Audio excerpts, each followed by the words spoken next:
साया एक खौफनाक परछाई। अंधेरे का रास्ता। गांव बिरजापुर की रातें हमेशा शांत और रहस्यमयी रहती थीं। दिन में लोग खेतों में काम करते, बच्चे चौपाल पर खेलते और औरतें कुएं से पानी भरते समय गप्पे लड़ाती। लेकिन जैसे ही सूरज डूबता, पूरा गांव अजीब सी खामोशी में डूब जाता। दीपक और रवि दोनों पक्के दोस्त थे। उस रात भी दोनों तालाब के किनारे बैठकर देर तक बातें कर रहे थे। तालाब गांव के बाहर था और उसके बारे में कई डरावनी कहानियां मशहूर थीं। रवि बोला, चल घर चलते हैं, अंधेरा गहराता जा रहा है। दीपक हंसते हुए बोला, काय कहीं का, तुझे तो अपनी परछाई से भी डर लगता है। लेकिन उसी वक्त दीपक की नजर अपने पैरों के नीचे पड़ी। उसका साया कुछ अजीब लग रहा था, पहले से लंबा टेढ़ा मेढ़ा और उसके हाथ पांव से मेल नहीं खा रहा था। ये देख रहा है, दीपक कांपती आवाज में बोला। रवि ने नीचे देखा और सिहर उठा। दीपक का साया उनसे आगे बढ़ रहा था, जैसे किसी और दिशा में जाना चाहता हो। दोनों घबराकर दौड़े और गांव में घुसने तक पीछे मुड़कर देखने की हिम्मत नहीं की।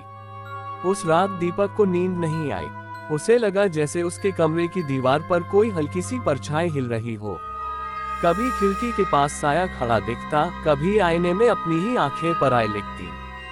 सुबह माँ ने कहा, रात को तू बाहर क्या कर रहा था? मैंने खिड़की से तेरा साया देखा था। दीपक का दिल धड़क उठा।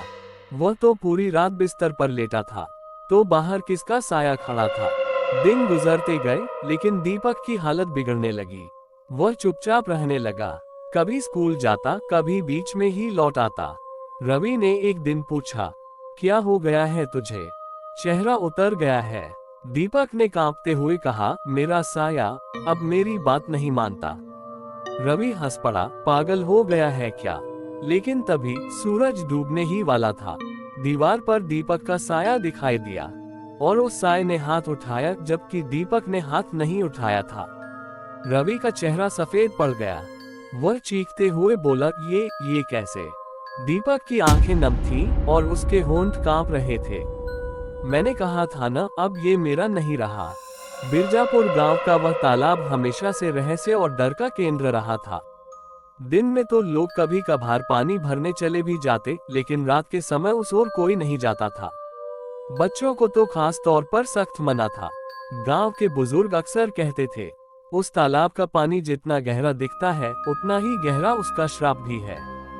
दीपक और रवि के साथ जो हुआ, उसके बाद ये डर और भी गहरा हो गया। दीपक के दादा, जो अब बूढ़े और कमजोर हो चुके थे, उन्होंने एक दिन धीरे धीरे सच बताया। उन्होंने कहा, सालों पहले इस गांव में शांति नाम की औरत रहती थी। बहुत खूबसूरत थी, लेकिन उसका पति शराबी और जुआरी था। एक रात उसने शांति को पीट पीट कर घर से निकाल दिया। बेचारी अकेली, दुखी और टूटी हुई उसी तालाब पर गई और वहीं कूदकर अपनी जान दे दी। रुककर दादा की आंखें भर आईं। उन्होंने कांपती आवाज में कहा, मरने से पहले उसने कसम खाई थी कि इस गांव में कोई भी औरत या मर्द अपने साये के साथ चैन से नहीं जी पाएगा। उसका साया हर किसी का पीछा करेगा और जो उस तालाब से होकर गुजरेगा, उसका साया उसी का नहीं रहेगा। रवि ने ये सुना तो डर से कांप गया। उसकी रीढ़ में सिहरन दौड़ गई। लेकिन दीपक चुपचाप बैठा रहा, मानो सब कुछ पहले से जानता हो। अजीब हरकतें। उस रात फिर से कुछ अजीब हुआ। दीपक की मां ने देखा कि उसका बेटा बाहर आंगन में बैठा है। लेकिन जब उन्होंने दरवाजा खोला, तो दीपक तो अपने कमरे में गहरी नींद में सो रहा था। फिर आंगन में जो बैठा था, वो कौन था? उनकी चीख पूरे घर में गूंज उठी। पड़ोसियों ने भी कहना शुरू किया कि उन्होंने रात को दीपक का साया अपनी दीवारों पर देखा है, जबकि दीपक उनके घर आया ही नहीं था। साये की परछाई। दीपक अब धीरे धीरे बदल रहा था। उसकी आंखें काली पड़ती जा रही थीं, चेहरा पीला और निर्जीव लगने लगा था। सबसे डरावना ये था कि जब वह चलता, तो उसका साया उससे मेल नहीं खाता। कभी आगे बढ़ जाता, कभी उल्टा चलता और कभी अचानक किसी अजनबी शक्ल का रूप ले लेता। रवि ने एक दिन हिम्मत करके कहा, दीपक, हमें किसी ओझा या तांत्रिक से मिलना चाहिए। यह मामला सामान्य नहीं है। लेकिन दीपक ने ठंडी नजरों से उसे देखा और बस इतना कहा, अब देर हो चुकी है रवि। अब साया मुझसे अलग नहीं होगा। उस रात पूरा गांव बेचैन था।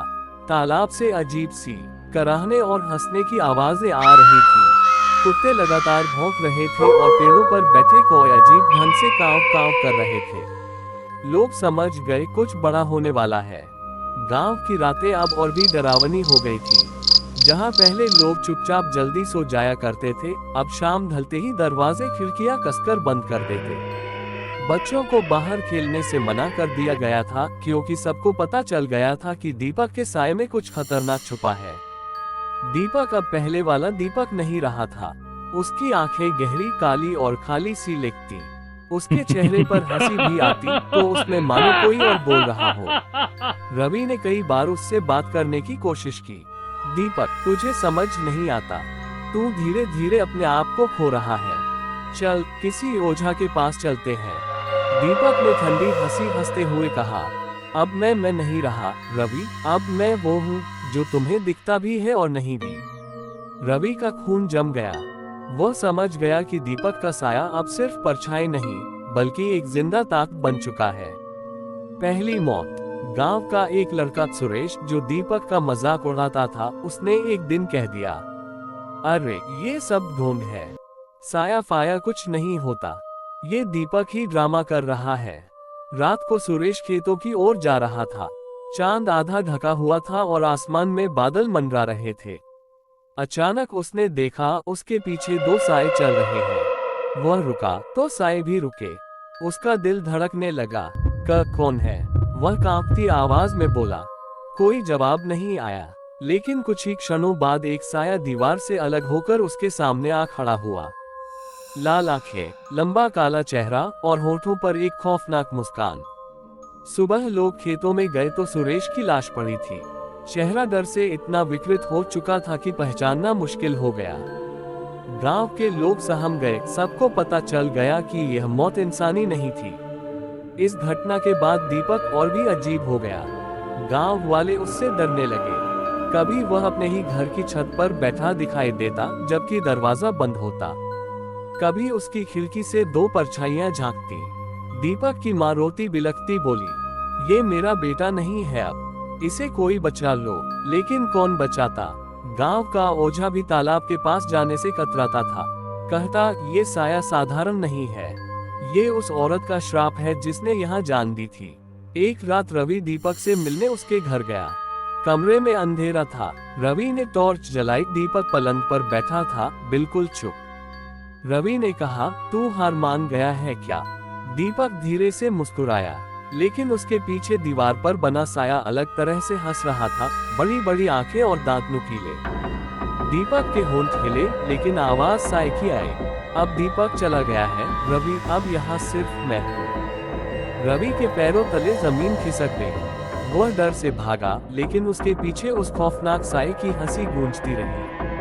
उस रात के बाद से गांव में मौतों और लापता होने का सिलसिला शुरू हो गया। लोग विस्पर करने लगे, साया अब सिर्फ दीपक का नहीं रहा, अब वो पूरे गांव का हो गया है। दीपक के पूरी तरह बदल जाने के बाद से गांव में डर का माहौल और गहरा गया था। लोग घर से बाहर निकलने से कतराते।